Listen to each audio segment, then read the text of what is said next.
Good morning everyone.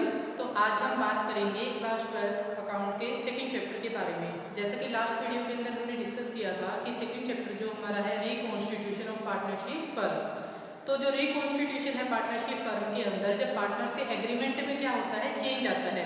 Partners के agreement में जब भी कोई क्या आता है, चेंज आता है, प्रॉफिट शेयरिंग रेशियो होने के कारण, न्यू पार्टनर के एडमिशन के टाइम पे, या फिर किसी पार्टनर को निकाल दिया जाता है, या फिर किसी पार्टनर के रिटायरमेंट या डेथ के केस में, इंसॉल्वेंसी के केस में, तो इन सभी चीज़ों से हमारा जो एग्रीमेंट है उसके अंदर चेंज आएगा और पुराने एग्रीमेंट के अंदर चेंज करके एक न्यू एग्रीमेंट जो है वो क्या किया जाता है, क्रिएट किया जाता है, जिसको आप क्या कहते हैं, रिकॉन्स्टिट्यूशन ऑफ पार्टनरशिप फर्म कहते हैं। तो इसी के अंदर एक पॉइंट था हमारा गुडविल का, कि गुडविल की कैलकुलेशन हमें करनी पड़ती है, चाहे हमारा प्रॉफिट शेयरिंग रेशियो चेंज हो जाए, या कोई न्यू पार्टनर आता है, किसी पार्टनर की रिटायरमेंट या डेथ हो जाती है, या फिर फर्मों का अमलगमेशन हो जाता है। तो इन सभी केसेस में आपको गुडविल की क्या करनी होती है, कैलकुलेशन करनी होती है। गुडविल एक इंटेंजिबल एसेट है बिजनेस के लिए, इंपॉर्टेंट एसेट है। जब पूरा बिजनेस सेल करेंगे तभी हमारी जो गुडविल है वो क्या होती है, सेल होती है। दूसरी बात कि गुडविल को बहुत सारे फैक्टर क्या करते हैं, इफेक्ट करते हैं। गुडविल को बहुत सारे फैक्टर क्या करेंगे, इफेक्ट करेंगे। बिजनेस की लोकेशन इफेक्ट करेगी, मैनेजमेंट की एफिशिएंसी इफेक्ट करती है, गुड्स नेचर की, गुड्स जो है वो हमारा किस नेचर का है, रूटीन में डिमांड उसकी है या नहीं है। तो इस तरीके से, या फिर हमने कैपिटल जो है वो कितनी इन्वेस्ट करी है बिजनेस में, तो यहाँ पर ये हमारे जो गुड्स का ब्रांड नेम है वो क्या होगा, गुड्स कैसी क्वालिटी का प्रोवाइड किया जा रहा है कस्टमर को। तो ये सारी बातें क्या करती है, गुडविल की वैल्यू को इंक्रीज कर देती हैं, अगर ये सारी चीज़ें पॉजिटिव और ज़्यादा अच्छी होंगी। अगर लोकेशन अच्छी नहीं है, क्वालिटी अच्छी नहीं है, प्राइस आपका रीजनेबल नहीं है, तो ये सारी चीज़ें हमारे बिजनेस की गुडविल को क्या कर देती है, हार्मफुल, यानी कि नुकसान एक तरीके से गुडविल को पहुंचा सकती है। तो गुडविल को अच्छा और मेंटेन करने के लिए और इंक्रीज करने के लिए आइए अब हम सीखते हैं कि जब हमारा प्रॉफिट शेयरिंग रेशियो में क्या होगा, चेंज होगा। तो प्रॉफिट शेयरिंग रेशियो में चेंज होने के कारण आपको सबसे पहले सैक्रिफाइसिंग रेशियो और जो हमारी गेनिंग रेशियो है वो कैलकुलेट करनी पड़ेगी।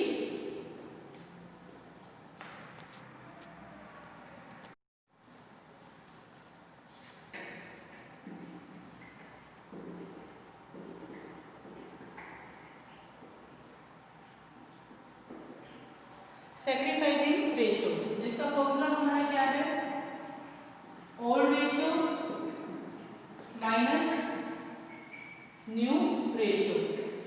फॉर्मूला हमारा है ओल्ड रेशियो माइनस में न्यू रेशियो। सैक्रिफाइसिंग रेशियो हम किसे कहते हैं, जब भी पार्टनर्स की प्रॉफिट शेयरिंग रेशियो में क्या आता है, चेंज आता है।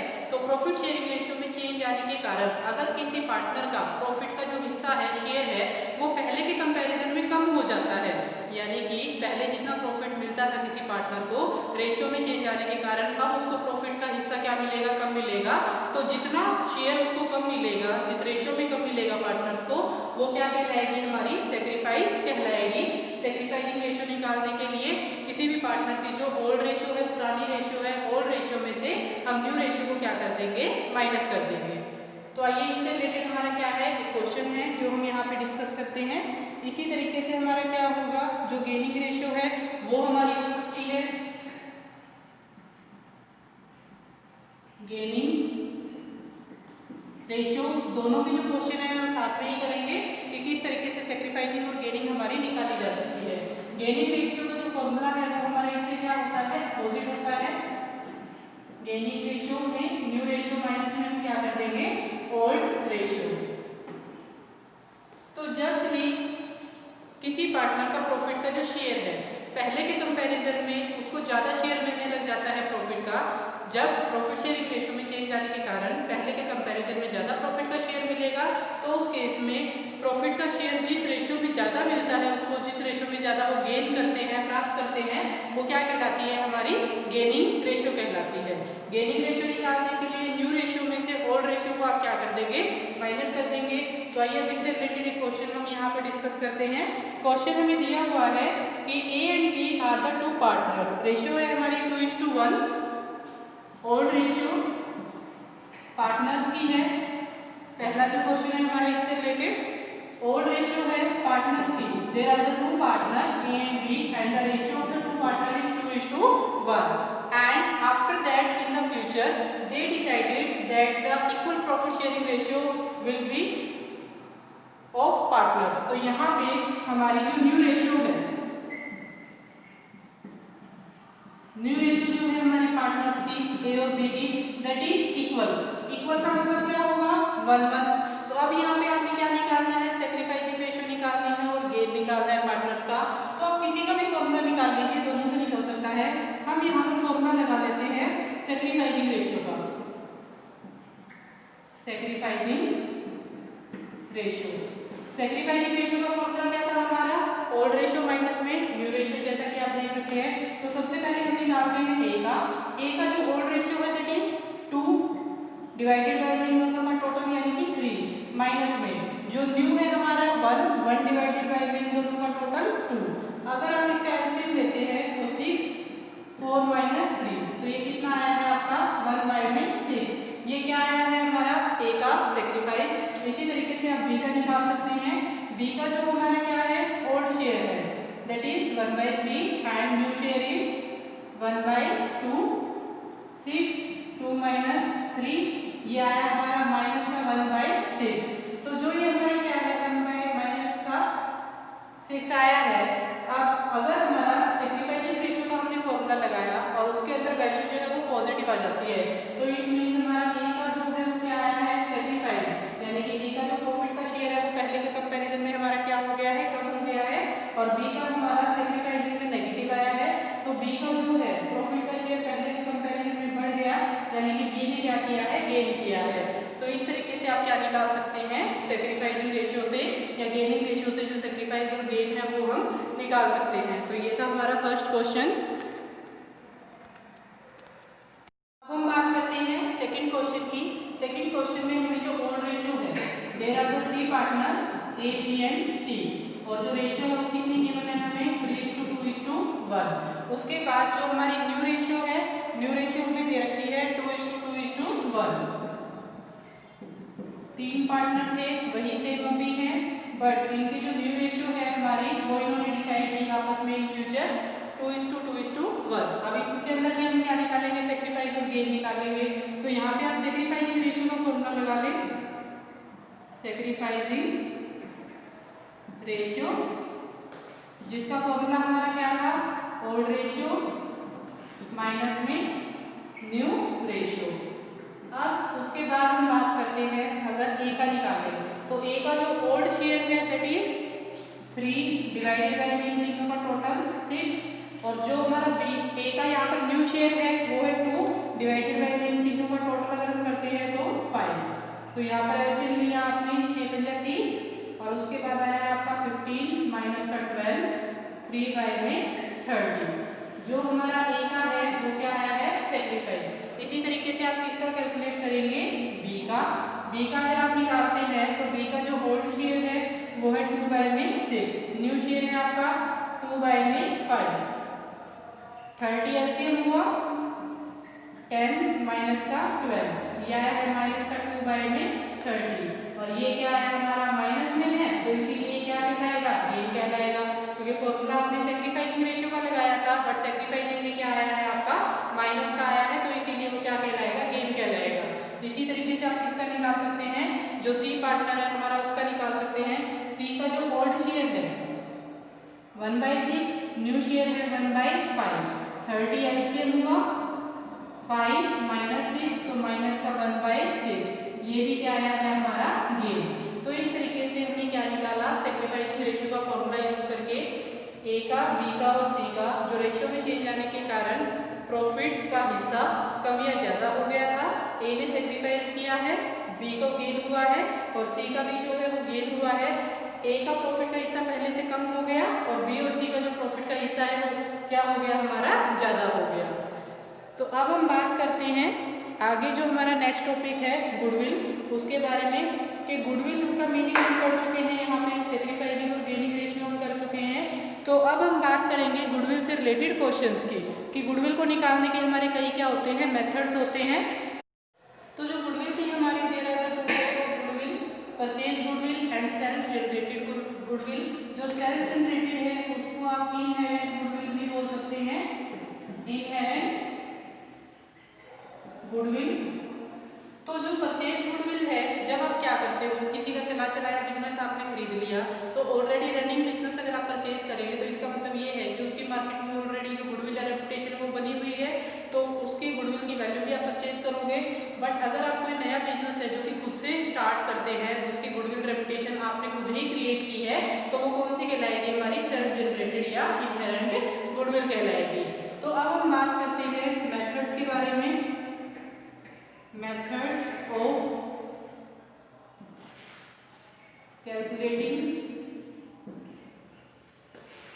द वैल्यू ऑफ गुडविल, कि गुडविल को निकालने के लिए हमारे जो क्या है मेथड है, उनके बारे में हम यहाँ पर क्या करेंगे? बात करेंगे। तो जो गुडविल को निकालने के हमारे क्या है मेथड है, सबसे पहला जो हमारा मेथड है that is average profit method. Average profit method. Second जो मेथड है हमारा वो है super profit method and third is capitalisation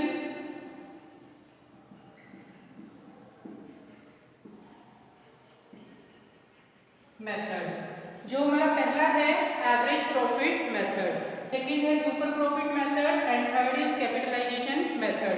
जो सबसे पहला है हमारा एवरेज प्रॉफिट मेथड, इसके अंदर कई ईयर्स के हमें प्रॉफिट जो है वो गिवन होंगे और जिसकी एवरेज बेसिस पे एवरेज प्रॉफिट निकालकर आप उसके भी यहाँ पे क्या निकालते हो? गुडविल की वैल्यू को कैलकुलेट करते हो। इसी तरीके से जो हमारा सेकेंड है super profit method. Super profit method में क्या होगा? जब कभी कभार नॉर्मल से एक्स्ट्रा प्रॉफिट किसी बिजनेस को हो जाता है, कि नॉर्मल रेट से कभी कभार बहुत ज़्यादा एक्सेस प्रॉफिट जो है किसी बिजनेस को अगर हो जाता है, तो उस केस में जितना एक्स्ट्रा प्रॉफिट होगा, जैसे नॉर्मल जो है किसी बिजनेस को हर साल जो है वो 2 लाख रुपए का प्रॉफिट होता था, लेकिन किसी साल में अचानक से वो 3.5 लाख का हो गया, तो 1.5 लाख का जो एक्स्ट्रा प्रॉफिट हुआ है वो 1.5 लाख एक्स्ट्रा क्या कहलाएगा? हमारा सुपर प्रॉफिट कहलाएगा। उसके बाद कैपिटलाइजेशन के मेथड के अंदर हम कैपिटलाइजेशन एवरेज प्रॉफिट के बिहाफ पे और कैपिटलाइजेशन ऑफ सुपर प्रॉफिट दोनों के बिहाफ पे आप क्या कर सकते हो? गुडविल की वैल्यू कैलकुलेट कर सकते हो। तो आइए अब हम डिस्कस करेंगे वन बाय वन अलग अलग मेथड के हिसाब से जो डिफरेंट हमारे क्वेश्चंस हैं उनके बारे में। तो सबसे पहला जो हमारा मेथड है वो है एवरेज प्रॉफिट मेथड। एवरेज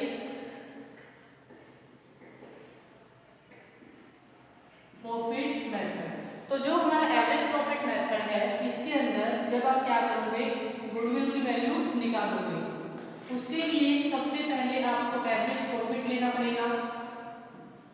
उसके बाद जो नंबर ऑफ ईयर होगा, नंबर ऑफ ईयर परचेज, जितने साल के लिए आप गुडविल क्या करना चाहते हैं? कैलकुलेट करना चाहते हैं, निकालना चाहते हैं, उतने नंबर ऑफ ईयर से आप इसको क्या कर देंगे? मल्टीप्लाई कर देंगे। तो सबसे पहले हमें क्या करना है? एवरेज प्रॉफिट निकालना है। एवरेज प्रॉफिट निकालने के बाद आपको क्या करना है? नंबर ऑफ ईयर परचेज से मल्टीप्लाई करना है। तो उसके बाद हमारी क्या निकल के आती है? जो गुडविल की वैल्यू है वो निकल के यहाँ पे हमारी आएगी। तो गुडविल से रिलेटेड हमारा एवरेज प्रॉफिट मेथड का जो पहला क्वेश्चन है, क्वेश्चन के अंदर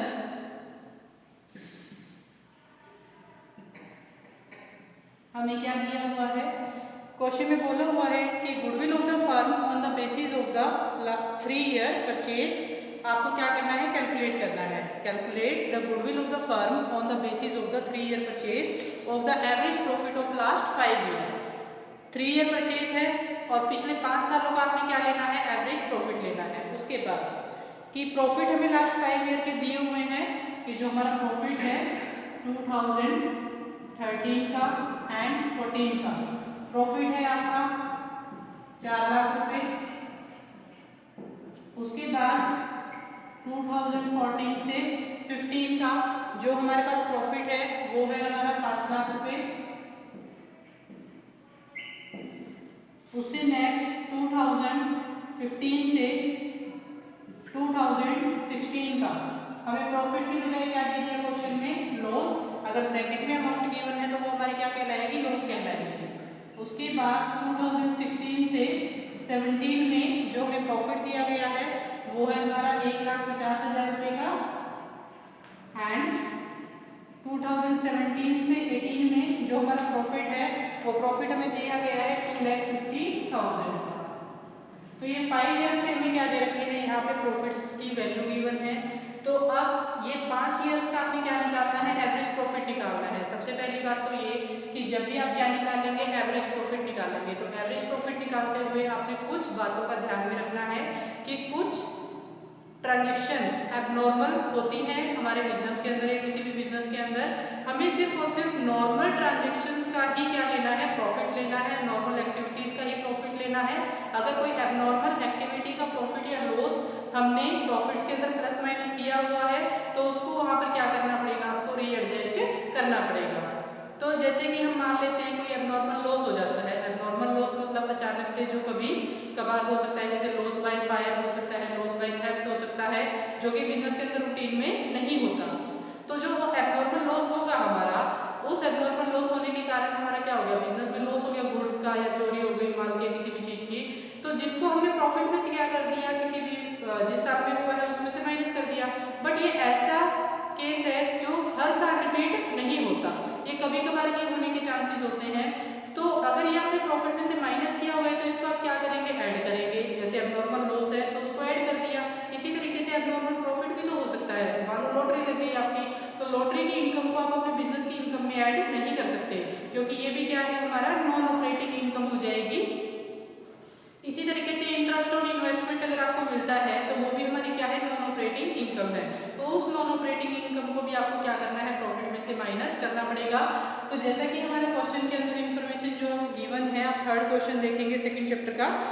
5 ईयर्स के हमें प्रॉफिट यहाँ पर गिवन थे और एक ट्रांजेक्शन में दे रखी है नीचे एडिशनल इन्फॉर्मेशन के तौर पे कि 1 जनवरी 2016 को fire broke out which resulted into a loss of goods of 3 lakh. कि 1 जनवरी 2016 को, अब 1 जनवरी 2016 हमारा किस में आएगा, 2015 से 2016 में आएगा। 1 जनवरी 2016 की अगर आप बात करते हैं, 1 जनवरी 2016 तो वो हमारा इस साल के अंदर आएगा। तो इस साल के अंदर क्या हुआ था, गुड्स के अंदर लॉस हुआ था आपका आग लगने के कारण 3 लाख रुपए का। जो लॉस था हमारा कितने का हुआ था, 3 लाख का। तो 3 लाख का हमारा गुड्स का लॉस हो गया, ठीक है। अब उसके बाद इसमें से 70,000 आपको किससे मिल गए, इंश्योरेंस कंपनी से। 70,000 आपको किससे मिल गए, इंश्योरेंस कंपनी से मिल गए। तो यानी कि एक्चुअल में जो लॉस आपका बचा है वो कितने रुपए का बचा है, 2,30,000 रुपए का। अब आप ये देखिए कि आपका 3 लाख का गुड्स का क्या हुआ था, लॉस हुआ था। उस 3 लाख में से आपको 70,000 तो इंश्योरेंस कंपनी से मिल गया। अब 70,000 इंश्योरेंस कंपनी से आपको मिल गया है तो 2,30,000 रुपए का एक्चुअल में आपका क्या हुआ है, लॉस हुआ है, क्योंकि कुछ तो आपको इंश्योरेंस कंपनी से मिल गए। तो ये 2,30,000 रुपए का जो लॉस है वो आपने 15-16 के प्रॉफिट में क्या किया होगा, लेस किया होगा, जिसको ठीक करने के लिए आप वापस क्या करेंगे, ऐड करेंगे। तो 60,000 माइनस का है और 2,30,000 आपका क्या है, प्लस है, जो आपने इस साल में से माइनस किया हुआ। तो इसी साल में आप क्या करेंगे, उसको ऐड करेंगे। तो ये ऐड करने के बाद आपका कितना हो गया, 1,70,000 रुपए। यानी कि 15-16 का जो आपका प्रॉफिट है वो कितना होगा, 1,70,000 रुपए। उसके बाद जो नेक्स्ट है, ड्यूरिंग द ईयर एंडेड 31 मार्च 2017 कि 31 मार्च 2017 को, अब 31 मार्च 2017 किस में आएगा, आपका इस साल के अंदर आएगा, फोर्थ के अंदर। तो यहाँ पे आपको बोला हुआ है कि firm receive an unexpected tax refund, कि फर्म को उम्मीद नहीं थी लेकिन टैक्स का रिफंड जो है उसको मिल गया। टैक्स रिफंड का मतलब ये होता है जब आप टैक्स की पेमेंट जितनी बनती है उससे ज्यादा कर देते हैं, उससे ज्यादा आप कर देंगे तो जितना एक्स्ट्रा आपने पेमेंट किया है टैक्स डिपार्टमेंट के द्वारा आपको रिफंड कर दिया जाएगा। तो 80,000 का वो रिफंड है जो हमें क्या हुआ है, रिसीव हुआ है। ऐसा हर साल तो होगा नहीं, बहुत रेयर चांसेस होते हैं ऐसा होने के। तो 80,000 आपने क्या किया है, इसके अंदर प्लस किया है। तो इसके अंदर वो आपने प्लस किया है तो उसको आप क्या कर दोगे, वापिस माइनस कर दोगे। तो यहाँ से आपका जो 1 लाख क्या है, 50,000 है। 1,50,000 जो कि हमारा कौन से साल का है, 2016-17 का। इसमें से आपको क्या करना है, अब यहाँ पे जो टैक्स की रिफंड है वो क्या करनी है, यहाँ पे एडजस्ट करनी है। अगर हम बात करते हैं यहाँ पे कि ये जो था हमारा वो हुआ था 31 मार्च 2017 को। तो 31 मार्च 2017 को जो टैक्स की रिफंड हुई है, देखिए अगर आप किसी भी साल में एडवांस टैक्स की पेमेंट करते हैं, एडवांस टैक्स की जब आप क्या करते हो, पेमेंट करते हो, साल की शुरुआत में ही आप क्या कर देते हो, टैक्स पे कर देते हो। तो साल की शुरुआत में ही जब आप क्या करोगे, टैक्स पे करोगे, तो उस केस में आपका उस साल होगा वो बाद में टैक्स निकल के आएगा, लेकिन स्टार्टिंग में आपने एडवांस में क्या कर दिया, ज़्यादा पे कर दिया, तो इसीलिए आपको टैक्स की क्या हो जाती है, रिफंड हो जाती है। तो ये जो आपका 31 मार्च 2017 को रिफंड हुआ है, ये हमारा किससे रिलेटेड होगा, 17-18 से रिलेटेड होगा।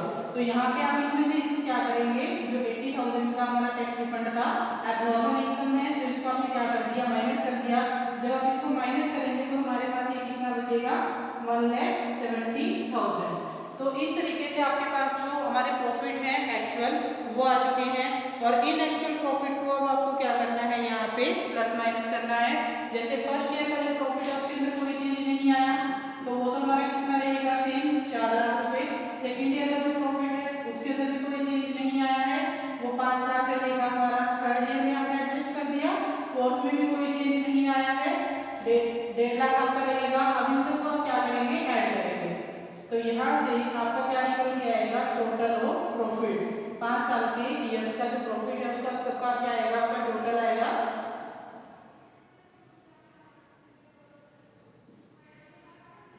तो 13,90,000। ये आपका क्या आया है, यहाँ पे जो हमारा टोटल ऑफ प्रॉफिट है वो आया है। अब इस टोटल ऑफ प्रॉफिट को आप क्या करेंगे, एवरेज प्रॉफिट में कन्वर्ट करेंगे।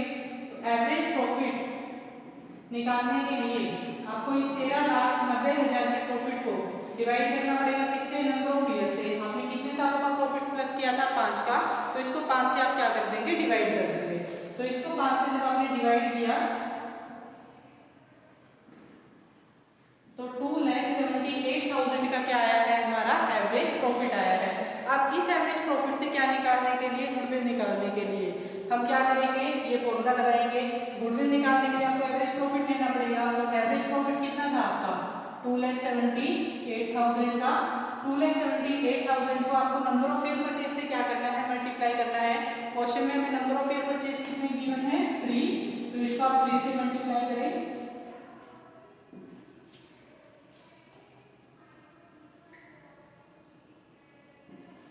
8,34,000 रुपए की हमारी क्या आ गई, बिजनेस की गुडविल यहाँ पर आ गई। तो इस तरीके से एवरेज प्रॉफिट मेथड को आपने क्या करना है, इसके अंदर यूज करना है। अब हम बात करते हैं हमारे इलस्ट्रेशन नंबर 4 की, क्वेश्चन नंबर 4 की, सेकंड चैप्टर में से, जिसके अंदर हमें क्या करना है, गुडविल की जो वैल्यू है वो कैलकुलेट करनी है। और गुडविल की वैल्यू कैलकुलेट आपको किसके अकॉर्डिंग करनी है, on the basis of 150% of the average profit. आपकी बार क्वेश्चन में आपको नंबर ऑफ ईयर परचेज नहीं दिया गया, आपको ये बोला गया है कि आपको एवरेज प्रॉफिट का कितने परसेंट लेना है, 150% लेना है, जिसके भी आप क्या निकालेंगे, गुडविल निकालेंगे। तो 5 इयर्स के प्रॉफिट जो है वो हमें गिवन है, 15 का, 16 का, 17, 18 और 19 का, जिसमें से 18 का हमें क्या दिया हुआ है, लॉस दिया हुआ है। इस क्वेश्चन के अंदर भी कुछ हमारी क्या है, एडिशनल इन्फॉर्मेशन है। तो आइए देखते हैं एडिशनल इन्फॉर्मेशन में हमें क्या कहा गया है। During the year ended 31 March 2016 and asset of the original cost of ₹2 lakh, कि 2 लाख रुपए की जो हमारी क्या है, एसेट है, जिसकी बुक वैल्यू 1.5 लाख रुपए थी, जिसको आपने 1,24,000 में क्या कर दिया, सेल कर दिया। 31 मार्च 2016 को, 31 मार्च 2016 आपका सेकेंड ईयर में आएगा। तो इसके अंदर आपने क्या किया है, एक एसेट जिसकी वैसे तो वैल्यू थी 2 लाख, लेकिन बुक वैल्यू आपकी कितनी रह गई है, 1.5 लाख रुपए रह गई है, और वो 1.5 लाख रुपए वाली को आपने 1,24,000 में क्या कर दिया, सेल कर दिया। जब आपने 1.5 लाख रुपए की वैल्यू वाली एसेट को 1,24,000 में क्या कर दिया है, सेल कर दिया है, तो मतलब आपने कम में बेचा है, तो आपको 26,000 का क्या हो गया, लॉस हो गया। और इस लॉस को आपने प्रॉफिट में से क्या किया होगा, माइनस किया होगा। तो इस लॉस को एडजस्ट करने के लिए 2016 में ये प्रॉफिट आपका क्या कर दिया जाएगा, ऐड कर दिया जाएगा। तो 2016 में आपने 26,000 के प्रॉफिट को क्या किया, ऐड किया, और इस साल में आपका जो एक्चुअल प्रॉफिट है वो हमारा कितना बना है, 86,000 का। उसके बाद हम बात करते हैं नेक्स्ट इन्फॉर्मेशन की, कि 1 अप्रैल 2017 को 2 कंप्यूटर जिसकी वैल्यू 1 लाख रुपए थी, 2 कंप्यूटर परचेज किए गए जिसकी वैल्यू हमारी कितनी थी, 1 लाख रुपए, और वो गलती से हमने क्या किया, ट्रेवलिंग एक्सपेंसेस में डेबिट कर दिया। 2 कंप्यूटर हमने परचेज किए, कंप्यूटर परचेज करेंगे तो ऑब्वियसली बात है कि वो हमारी एसेट बनेगी, उसको एक्सपेंसेस में आप नहीं शो कर सकते, तो उसको गलती से आपने क्या किया है, ट्रेवलिंग एक्सपेंसेस में शो कर दिया। तो इसको ठीक करने के लिए हमें क्या करना पड़ेगा, खर्चे में हमने उसको माइनस किया होगा, तो अब उसको ठीक करने के लिए आप क्या करोगे, प्लस करोगे। तो यहाँ पे आपने 2017, 1 अप्रैल 2017, 1 अप्रैल 2017 का मतलब ये है कि हमारा वो ईयर 1 अप्रैल 2017 से 31 मार्च 2018 बनेगा। तो इस साल में आपका आएगा, आपने 1 लाख रुपए का कंप्यूटर क्या किया था, परचेज किया था, जिसको खर्चा मान के आपने घटा दिया, तो ठीक करने के लिए आप उसको क्या करोगे, प्लस करोगे।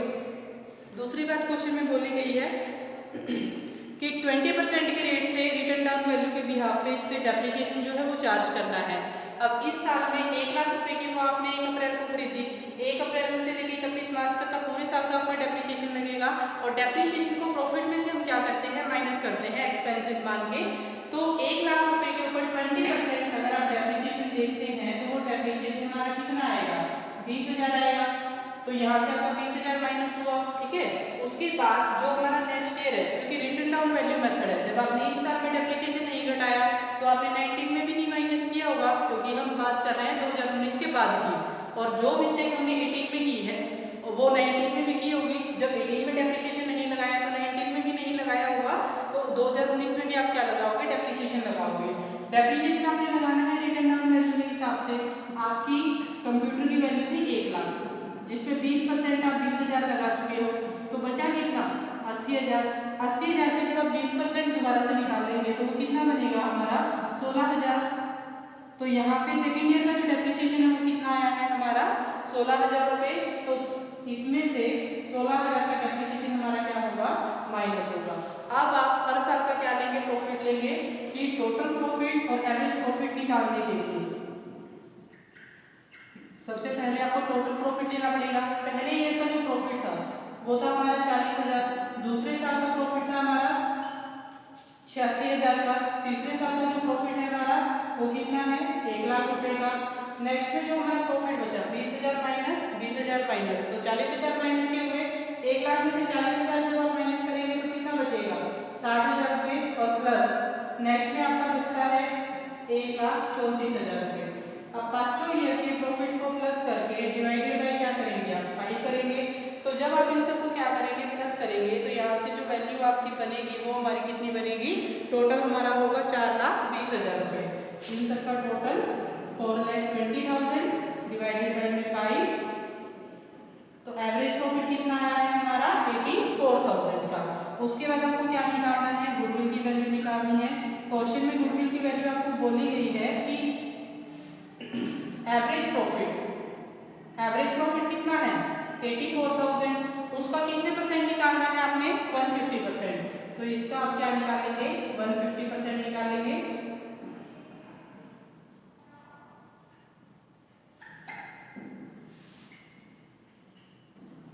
तो यहाँ पर गुडविल हमारी कितनी आई है, 1,26,000 रुपये। तो 1,26,000 आपकी क्या आ गई, गुडविल आ गई। अगर नंबर ऑफ ईयर परचेज होता तो आप उससे क्या कर देते, मल्टीप्लाई कर देते। तो ये थे हमारे गुडविल के फर्स्ट मेथड जो था हमारा एवरेज प्रॉफिट मेथड, उससे रिलेटेड कुछ क्वेश्चन। आगे के क्वेश्चंस के बारे में हम डिस्कस करेंगे हमारी नेक्स्ट वीडियो के अंदर। तो आज की वीडियो में सिर्फ इतना ही। I hope you like this. Thank you so much.